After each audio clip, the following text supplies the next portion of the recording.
Hello दोस्तों, आज मैं आप लोगों को जीके वाला में भूगोल पढ़ाने वाला हूँ। ये भूगोल आपके जो भी एग्ज़ाम होने वाले हैं एमटीएस के, उसके लिए काफ़ी ज़्यादा ही महत्वपूर्ण रहेंगे। इस चैप्टर में मैं आपको भूगोल के कुछ बेसिक चीज़ें बताऊँगा और इससे एग्ज़ाम में क्वेश्चंस ना आए ये हो ही नहीं सकता। लेकिन स्टूडेंट क्या करते हैं, इनको पढ़ते नहीं हैं और इनको छोड़ चलते हैं, जिस कारण से उनके एग्ज़ाम में नंबर नहीं आ पाते हैं।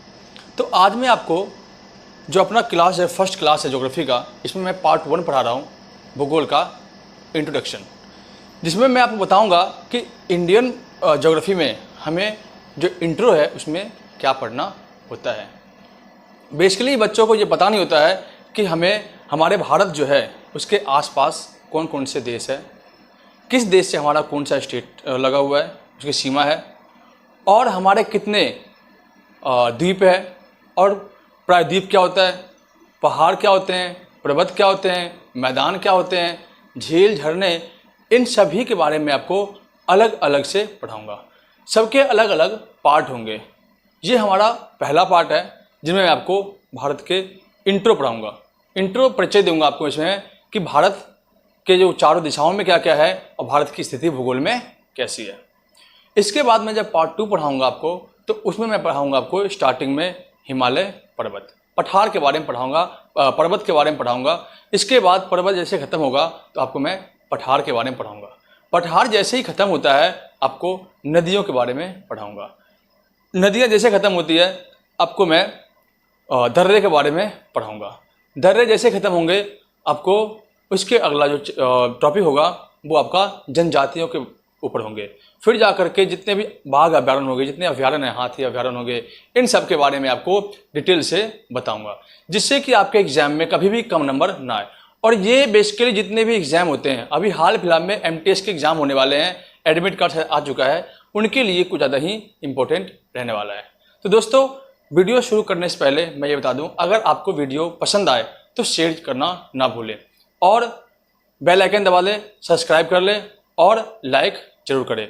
अगर कोई दिक्कत हो वीडियो में, अगर पढ़ाने में कोई प्रॉब्लम हो रही हो, अगर आपको कुछ समझ ना आया हो तो कमेंट में जरूर हमें कमेंट कर सकते हैं आप, ठीक। इसके अलावा चैप्टर की जितनी चीज़ें हैं वो मैं आपको पीडीएफ के रूप में सेंड कर दूंगा। तो दोस्तों, ये हमारा इंडिया का मैप है। आपको पता होगा इंडिया का मैप विश्व के अंदर सबसे अलग ही दिखता है। अंतरिक्ष से आप इंडिया को देखोगे तो कुछ ज़्यादा ही डिफरेंट दिखता है, और देशों का मैप के मुकाबले हमारा जो इंडिया है कुछ ज़्यादा ही डिफरेंट है। तो दोस्तों, इंडिया से सबको प्यार होगा, मुझे भी है, तो इसके बारे में हमें जानकारी रहना जरूरी है। अगर इनके बारे में आपको पता नहीं होगा तो आप अपने परिचय कैसे दोगे? अगर आपको अपने बारे में ही पता नहीं होगा तो आप आगे कैसे बढ़ोगे? तो सबसे पहले हमें अपने भारत देश के बारे में पता होना चाहिए। दोस्तों, ये पता होगा कि हमारा अखंड भारत था, लेकिन अलग अलग टूट करके ये अलग अलग बिखर चुके हैं। अब हमारा भारत जो है ऐसा रह चुका है, यहाँ तक कि ये भी हमारा नहीं है, ये भी हमारा पीओके है, लेकिन हम इसमें पढ़ते हैं, ठीक है दोस्तों। तो आज हम पढ़ते हैं कि भारत की स्थिति। देखो, भारत का नक्शा ये रहा, ये आपका पाकिस्तान हो गया, ये आपका अफगानिस्तान हो गया, ये आपका नेपाल है, ये आपका तिब्बत है, इसके ऊपर चाइना है, ये आपका भूटान हो गया, ये आपका म्यांमार हो गया, ये आपका बांग्लादेश हो गया, ये आपका श्रीलंका हो गया, इसके नीचे आपका मालदीव है, फिर इधर आपका इंडोनेशिया है।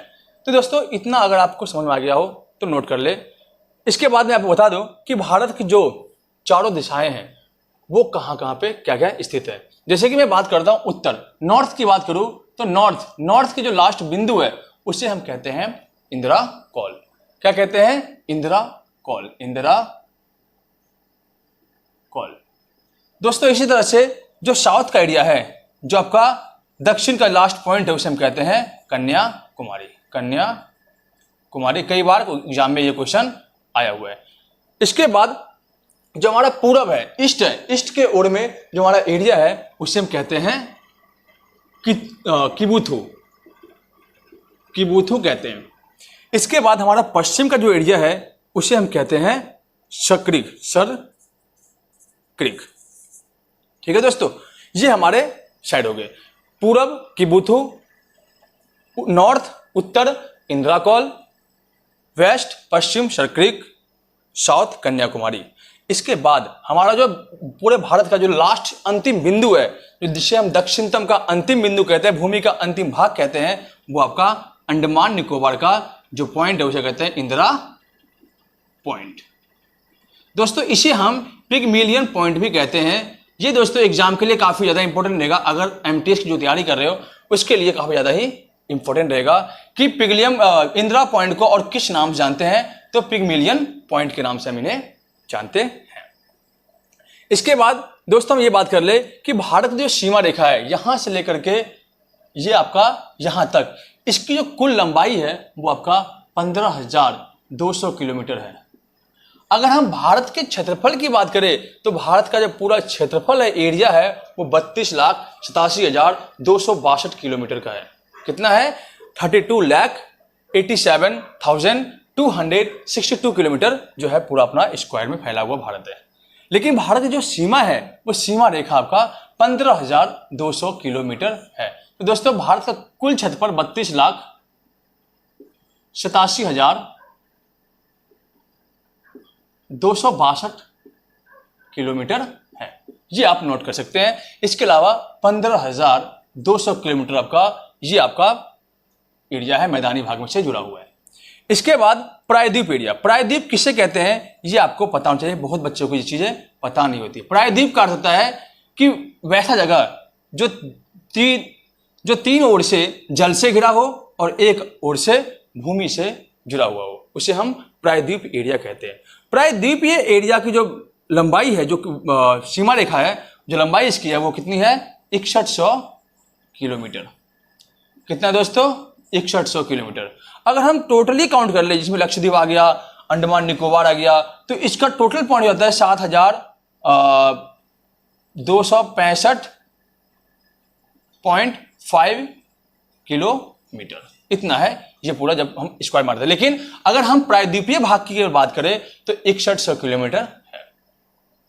ठीक है दोस्तों, ये भी आप नोट डाउन कर सकते हैं। ठीक, इसके बाद हम देखते हैं कि आपको पता होगा, हम पढ़ते हैं भारत के पड़ोसी देशों के बारे में। हम पढ़ते हैं पहले अफगानिस्तान। आपको पता होगा कि 1896 में भारत पर अंग्रेजों का राज था। उस समय हमारा इंडिया जो था वो डिवाइड नहीं हुआ था, तो उस टाइम पे अफगानिस्तान की जो सीमा थी वो भारत से लगती थी। तो 1896 में सर डुरंड ने एक सीमा रेखा बनाया। कहां पे?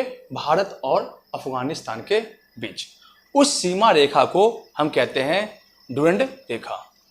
लेकिन अब जो वो सीमा रेखा है वो कहां पर स्थित है?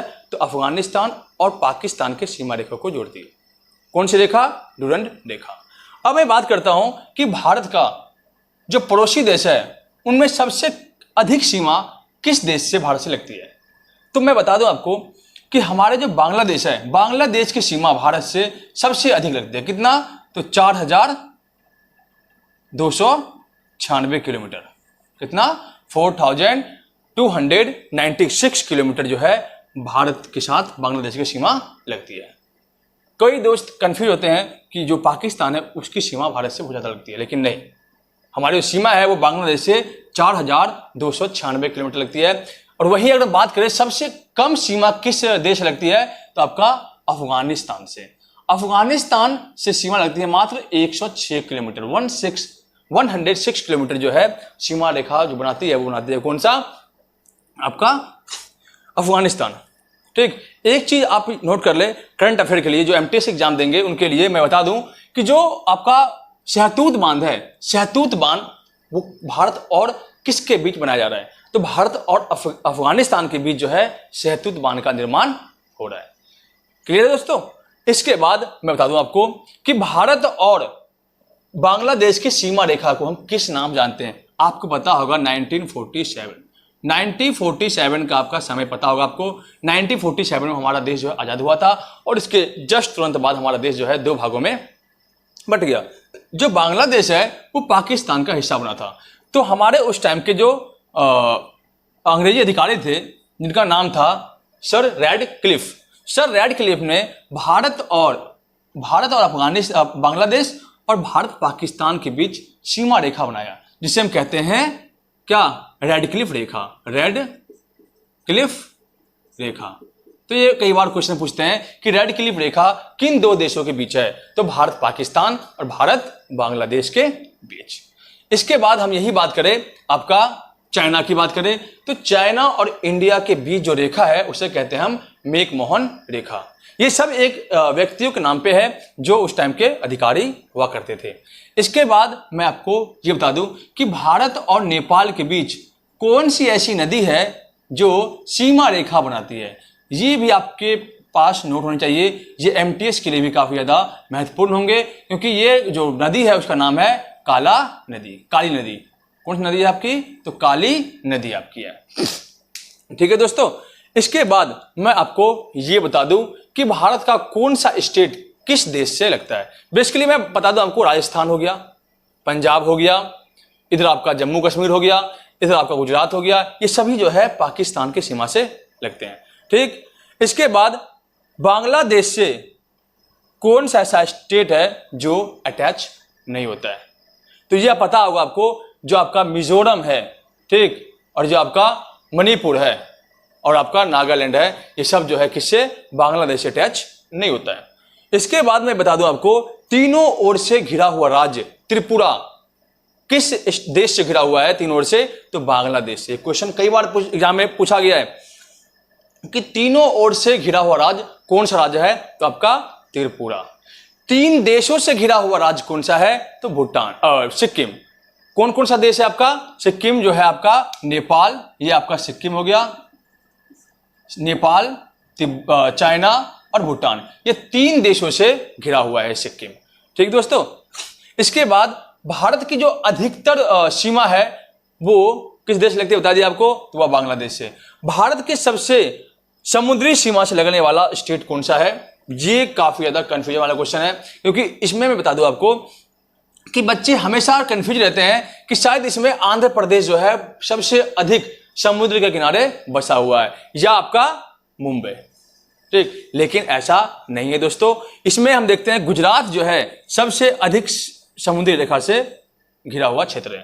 ठीक, महाराष्ट्र में एक जगह है मुंबई। मुंबई क्या है, 7 टापुओं का बना हुआ बसा हुआ शहर है। 7 टापुओं का शहर किसे कहते हैं, तो मुंबई को कहते हैं। ये भी एग्जाम के लिए आपके काफी ज्यादा ही महत्वपूर्ण होंगे। ठीक है दोस्तों, इसके बाद मैं बता दूं आपको कि जो ऐसा कौन सा द्वीप है भारत का जो घोड़े की नाल की तरह दिखता है, वो आपका है लक्षद्वीप। लक्षद्वीप में द्वीपों की संख्या कितनी है, तो कुल तो आपका 43 है, लेकिन हम देखते हैं इसमें 36 जो केवल लक्षद्वीप का है। इसके अलावा और जो बच गए उसमें वो अलग अलग द्वीप इसके पास ही विभाजित है, लेकिन कुल की बात करें तो 43 है। अगर हम अंडमान निकोबार की बात करें बेटा, तो अंडमान निकोबार में कुल जो द्वीपों की संख्या है वो कितना है, तो आपका 204 है। कितना है आपका, 204। तो भारत में द्वीपों की संख्या, आइलैंड की संख्या कितनी होगी आपका, 247 हमारे पास आइलैंड है, जिनमें 204 आपका अंडमान निकोबार में है और 43 आपका कहां पे है, आपका लक्षद्वीप पे है। ठीक है, इसके बाद मैं बता दूं आपको कि भारत और श्रीलंका को कौन सी जल संधि अलग करती है, तो आपका पाक जल संधि अलग करती है। तो दोस्तों मैं अभी आपको केवल एक ही जल संधि बताया हूं। जब मैं जल संधि की क्लास लूंगा, जब जल संधि का पार्ट बनेगा, उसमें मैं आपको पूरे वर्ल्ड की जल संधि के बारे में बताऊंगा कि कौन सी जल संधि किस देश के बीच हुई है। ठीक है, और उसके बीच कौन सा देश बसा हुआ है। इसके बाद दोस्तों इसमें दो और महत्वपूर्ण टॉपिक है जिनमें हम बता दें आपको कि जो कर्क रेखा है वो भारत के किन किन राज्यों से गुजरता है। तो कर्क रेखा भारत के कुल 8 राज्यों से गुजरती है, जिनमें हम बात करें तो आपका गुजरात, राजस्थान, मध्य प्रदेश, छत्तीसगढ़, झारखंड, पश्चिम बंगाल, त्रिपुरा और मिजोरम। इन 8 राज्यों से कर्क रेखा गुजरती है। इसके अलावा किसी भी राज्य से कर्क रेखा नहीं गुजरती है। ये एग्जाम में आपके आएंगे। अगर आपका एग्जाम में कोई एग्जाम हुआ, एमटीएस का हो चाहे जीडी का एग्जाम हुआ, उसमें आपके ये क्वेश्चन आने वाले ही है, ध्यान रखिएगा। क्योंकि इसके बारे में कई बार कंफ्यूजन होता है कि ये पूछा जाता है कि किन राज्यों से कर्क रेखा नहीं गुजरती है, तो उसमें ऑप्शन देता है आपका कौन सा, देता है आपका उड़ीसा। ठीक है दोस्तों, लेकिन ऐसा नहीं है, उड़ीसा से कर्क रेखा नहीं गुजरती है, जबकि झारखंड, पश्चिम बंगाल, त्रिपुरा और मिजोरम से कर्क रेखा गुजरती है। ठीक। इसके बाद मैं बता दूं आपको कि भारत का मानक समय जो है वो किन किन राज्यों से होकर गुजरता है। तो मानक समय की बात करें तो 5.5 डिग्री जो आपका है भारत के उत्तर प्रदेश से होकर के एमपी, मध्य प्रदेश, छत्तीसगढ़, उड़ीसा और आंध्र प्रदेश से गुजरती है। भारत का जो मानक समय है वो कितना है? 5.5 डिग्री। ठीक है दोस्तों। अब मानक समय की बात करें तो भारत में उत्तर प्रदेश से मानक समय ज्यादा गुजरती है। तो हम देखते हैं कि उत्तर प्रदेश के किस शहर से मानक समय रेखा गुजरती है। ये क्वेश्चन बहुत इंपॉर्टेंट आपका नोट कर लीजिएगा, जिसमें मैं बता दूं आपको भारत का जो मानक समय है वो इलाहाबाद और मिर्जापुर से गुजरता है। अगर आपके इलाहाबाद ऑप्शन ना हो तो मिर्जापुर डालना, अगर मिर्जापुर ना हो तो इलाहाबाद ऑप्शन में आप रख सकते हैं। ठीक है दोस्तों। इसके बाद आपके जितने भी एरिया हैं उनके बारे में मैं अलग अलग टॉपिक से बताऊंगा आपको। अब अगला जो वीडियो मैं लाऊंगा आपको उसमें मैं बताऊंगा आपको कि माउंटेन क्या होता है, पहाड़, हिमालय का निर्माण कैसे हुआ, भारत का मैदानी इलाका कितना है, भारत का पठारी इलाका कितना है, भारत का प्रायद्वीपीय एरिया कितना है, इन सभी के बारे में मैं आपको अलग अलग से बताऊंगा। धन्यवाद दोस्तों।